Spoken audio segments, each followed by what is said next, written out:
വലിക്ക്.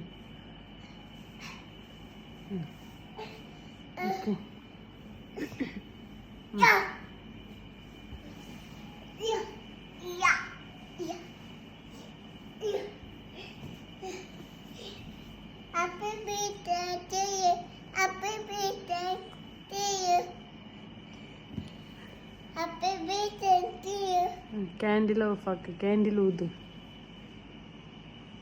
Candle ഊത്. Cake കട്ടേ. Cut ചെയ്യാണ്ടത് തോന്നുന്നു. കട്ടേ മുറുക്കി തിന്ന്. കഷ്ണം എടുത്തിട്ട് തിന്ന്.